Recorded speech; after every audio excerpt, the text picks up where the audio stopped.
Hey, good people. Happy New Year. This is Coach Cookie, your life and relationship coach. I missed you guys so much. I missed each and every one of you guys so much. And it's so good to be back. I had a lovely break over the holiday period. It was full of excitement and inspiration. I spent quite a bit of time getting out into life and meeting new people. I spent time relaxing, rejuvenating, and working on how I need to expand what I do in order to help you guys achieve your personal goals. And when it comes to your healing from narcissistic abuse, in addition to dealing with relationships, we are also going to focus on things that need to change in your personal life after narcissistic abuse or before narcissistic abuse that will make you whole and make you complete. I thought about this while I was on my break, and we can't be so caught up on relationships if our lives are out of order. So while we are healing from toxic, abusive relationships, let's focus on getting our lives in order. I had to remind myself that I am a life and relationship coach. So this year, we're going to mix it up a little. For those of you that are new to my show, I have it on weekly, every Wednesday. And during the show, I have a section called High Points. And on this section of the show, I'll review what I talk about the week before. Then on the next section of the show, it's called Cookie's Commentary. And in this section of the show, I will review and talk about life issues dealing with how to build up your self-esteem or how to build you up when you're facing daily struggles. I'm going to take this as an opportunity to provide you with words of encouragement to help you during your healing journey so you can reach your highest potential. Then I have a segment on the show called Keeping It Real. Now, actually, this is my favorite part of the show. And on this segment of the show, I've reviewed your comments, your emails, and I will answer all of your questions that you may have or topics that you might want me to do a subject on. In addition to my weekly episode throughout the year, I'm going to have some things in store for my listeners, so stay tuned. Yes, I'm back. I'm so excited to be back with you and what the year has in store for us all. Thank you guys for joining me today. If this is your first time listening in, thank you so much for joining me. If you like what you hear, please give the podcast a like, comment, and don't forget to share with your family and friends. To all my regular listeners out there, welcome back. What's up? I want everyone under the sound of my voice to know how much you are greatly appreciated. Here at Rising Higher, I'm going to give you some snippets for success to not only help you to survive, but to help you thrive. In today's show, I'm going to remind my listeners to be aware of the New Year Hoover. But before we do that, let's talk about my last episode that I had from November 24th, 2021, before I took my break, where we talked about reparenting yourself. Now, for everyone that's not familiar with this, reparenting is a type of therapy to help individuals heal from their parents failing when they were young. This could mean that their parents were abusive in some type of way or even just not emotionally available for the child. In this episode, I dropped some golden nuggets to teach you how to become that loving parent to that inner child. The reality is that you already have the life lessons inside of you, but I would teach you how to access those lessons and apply those skills when you're dealing with that inner child. If this sounds like something you need to help with or you need to learn more about, check out the entire episode. Again, it's called How to Reparent Yourself. So now we're on Cookie's Commentary. And if you remember on Cookie's Commentary, this is just something that there's something that's going on, that's something in the community or something I want to keep you abreast on, or it could just be words of encouragement or, something like that. So today on Cookie's Commentary, I want to talk about how most of the time we hold ourselves to these unrealistic standards of perfection. And as a result, we judge ourselves when we don't live up to them. Everybody listen to me and listen to me very, very, very clearly. I want you guys to understand and realize that we are not supposed to be perfect because perfection isn't possible. Stop looking at what's going on social media and these people that's showing these fake pictures and everything, and then you get depressed because that's not you. They're going to show you what they want you to see. So stop looking at everything around you. Nobody's perfect.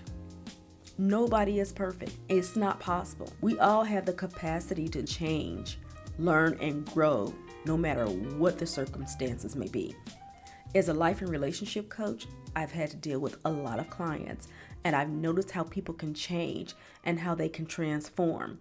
One of the biggest transformations started with me. After all the years of fear and hurt that I suffered during narcissistic abuse, it was a long journey to healing because I didn't have the tools to cope. I prayed for something that would help me to get through the abuse, and eventually I started meditation. I struggled with this for a while because with meditation, you're supposed to be in the present, but I couldn't concentrate. My mind would wander off, and I would start thinking about the future or the past. But being in the present isn't really easy. The key is that we have to train the mind to be where we are in the present. So when we can't do something, we make excuses for not doing and how silly the idea was, and then we judge ourselves for not being good enough to do it. We all need to remember that what you practice grows stronger, and it shapes our brain based on repeated practice. So if you have frustration and judgment while meditating, that is what you're going to be growing. That's what's going to be growing in your mind. We need to practice how to pay attention to ourselves. We need to be understanding, kind, compassionate, and learn to accept the things about us that are not so perfect and accept it with open arms. This is not something that you do during meditation, but this is something that we are working on growing all the time, moment by moment. So the big question is, what do you want to grow? What do you want to practice? What is important, and why is this important to you? Because consistently thinking negatively about yourself, saying statements like I'm not okay or I'm not living this life right, pretty much any self-judgment and shame doesn't work, because when we experience this self-judgment, the part of the brain that experiences growth and learning is shut down. So basically, shame robs the energy it needs to do the work to help us to change and heal. It doesn't get any better when we feel shame. We want to avoid it, so we hide from those parts of ourselves we are ashamed of, which are parts that most need our attention. I understand that it's too painful to look at them. So the alternative to this problem is to provide kind attention so we can look at those parts of ourselves we don't want to see, and turning on the learning centers of the brain, giving you those resources that we need to change and heal. True and lasting transformation requires kind attention. Point blank, simple. Simply put, transformation occurs when our mind is intentionally paying attention with kindness. Let me give you a really good example. A few years ago, I was doing this group coaching session with some retired military men. Of course, our soldiers suffer from pain and shame. It was one man in the group who never said a word, or for about 3 months, it appeared as though he was unreachable. Then he raised his hand one day and said, "I don't want to get better. What I saw and what I did in the war, I don't deserve to get better." So he proceeded and explained in great detail what he had seen and what he had done. The shame filled the room after he told his story. The other men in the room had no judgment, and there was only compassion on their faces. And so I asked the man that just talked for the first time in 3 months, I invited him to hold his head up and to witness the compassion and the kindness in the room. He slowly lifted his head up and looked around the room, and this man's face began to soften, and his eyes, they were open, and it looked like he had some hope. So there was a possibility there that he was not just his past actions, but he was there that, he had the option to choose differently so he could change. This is one of those important things that I have learned, that transformation is possible for all of us, no matter what it requires. Kind attention, not shame. Yes, this attention takes a lot of practice. No matter what you're going through, get up close, look at yourself in the mirror, or whatever you need to do, or meditate, close your eyes, put your hand on your heart and say good morning and tell yourself, I love you. As you keep practicing this, it will grow stronger and stronger. And one day you'll wake up and say those same words, and you'll feel this energy that's coming from your loved ones, your grandmother, your mother, and more importantly, from yourself. Once this kind of attention is being established, it will grow stronger every day. So every morning from now on, I want you to be brave. Close your eyes, put your hand on your heart, and say, good morning, I love you, girl. Or good morning, you're so handsome, I love you. If you need more help when dealing with guilt and shame, we may need to talk. Go to my website, risinghigherlife.com, and go to my calendar to book a free consultation to see if you could benefit from one-on-one coaching. I hope that was really helpful for you guys. And I brought up the topic just for a second about the social media and everything. No, we need to work on ourselves and not worry about what's going on social media, because a lot of times what you see on social media, you have to remember those things are not real. Let's do some things in our personal lives where we can really get ahead and really, focus on healing and what's best for us. And a lot of those things that we see on social media are not things that are the best for us. They're not healthy for us, because most of the time, some of those things are demonic and it's just not real. Okay? So I want you guys to be focused on your healing and what's really best for you. Now, I'm not saying everything on social media is bad, but I am saying be careful, okay? So today on Keeping It Real, I have a question from Patricia from South Carolina, and she asks, hey, Coach Cookie, I want to know how I will be able to identify a good quality man. A good quality man. Listen, I know a lot of times when we're looking for a good quality man, a lot of people think of money. There's nothing wrong with getting a man with money, but a big thing to remember is that a man having a lot of money does not make a good quality man. So let me just put that out there first. A good quality man is going to be self-confident. He's never going to second guess himself. And when he makes decisions, he is going to stick with them. Basically, he is mature enough not to be a follower, and he will step up to the plate in his personal and professional life.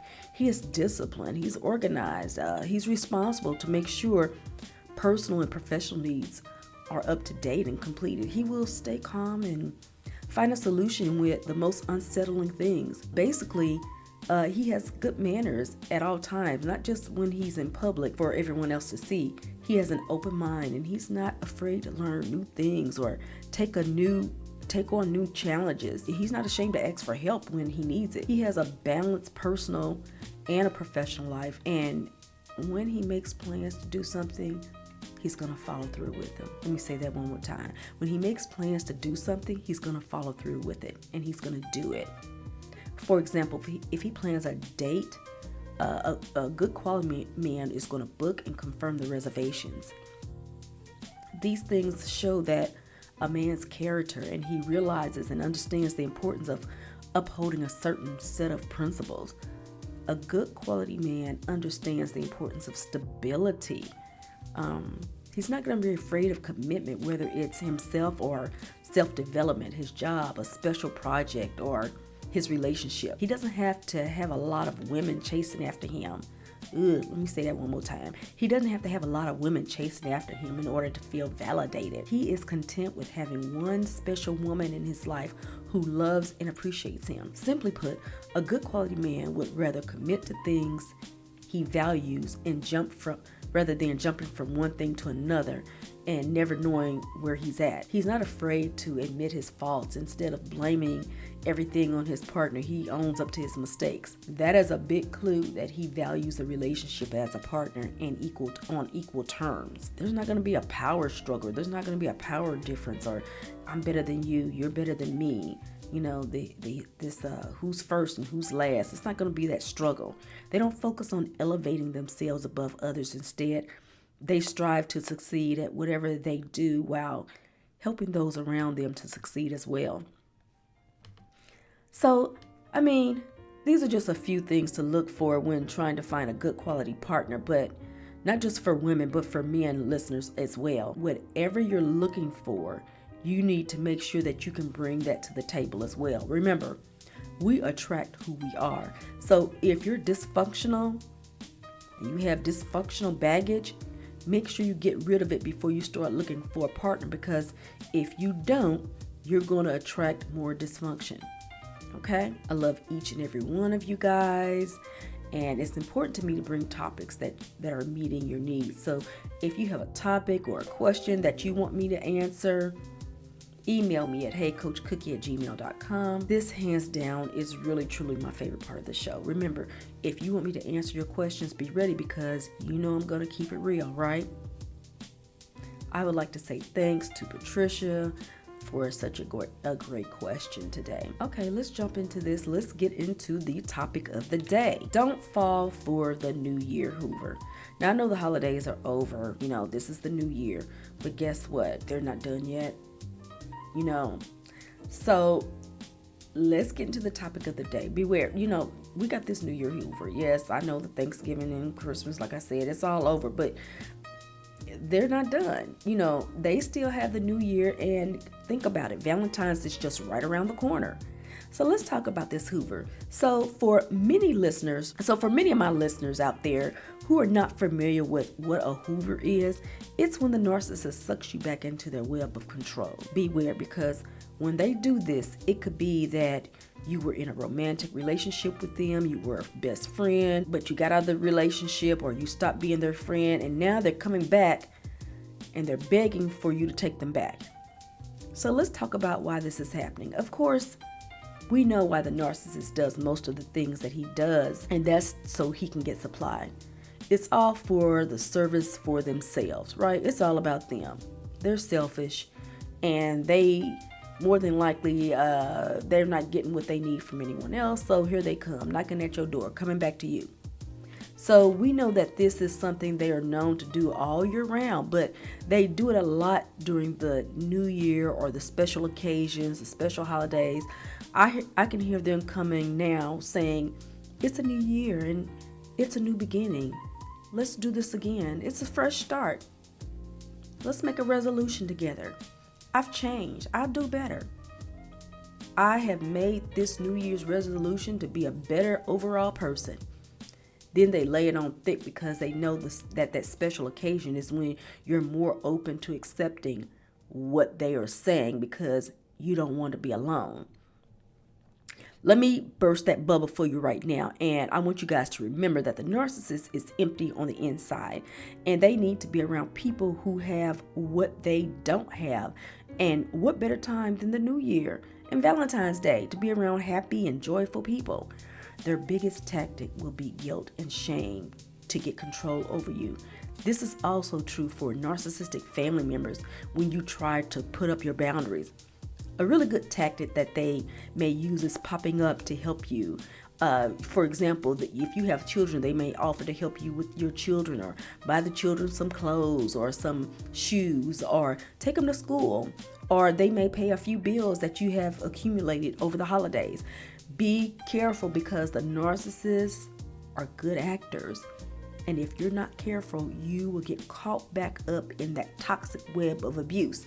Trust me, you would be better off without the help. So when you feel sorry for them and get back with this person, or go back to your family member's home, they're going to do the same things that they did to you before, once they have control over you.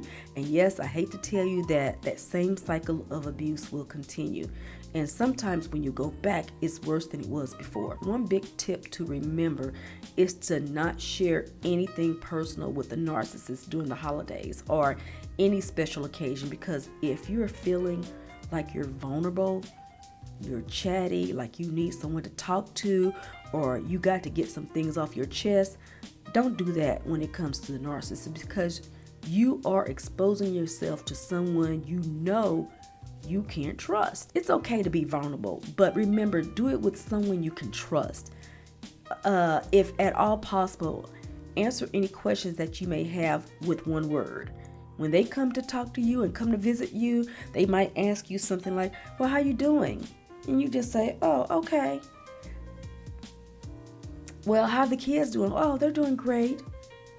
Don't give them any more information than necessary. Remember what I always say, stop doing so much talking. If you're at a family gathering with this toxic person and they corner you and come up with a reason to get away from that person, find a way to get away from them, get away from the conversation. Don't let them corner you like that, because it's a trap. They're going to try to get you to talk about or do something that you know you don't want to do. The first tip is to set up your boundaries. Remind yourself why you have them and why they should be set up anyway. Don't allow anyone to make you feel guilty for protecting your feelings and taking care of you. Don't allow them to do that. That's a trick. That's just another play in the playbook. Once you fall for the bait, it's too late and you'll be abused all over again. This is why it's important to remind yourself about how far you have come and why you have to leave in the first place. Just think about why you left them in the first place. It's not going to get any better. It's going to be the same old song, same old dance. I'm sure you don't want to start all over again on your healing journey, so be strong and don't fall for the trap. I pray that this message resonates with someone today. For any of my listeners out there struggling and you find it difficult to stay away from the narcissist, we may need to talk. Go to my calendar on my website, risinghigherlife.com, and set up an appointment for a free 1-hour consultation to determine if you could benefit from one-on-one coaching. Sending everyone under the sound of my voice a big hug and reminding you to love yourself first as we rise higher together. Be blessed, and I'll talk to you soon.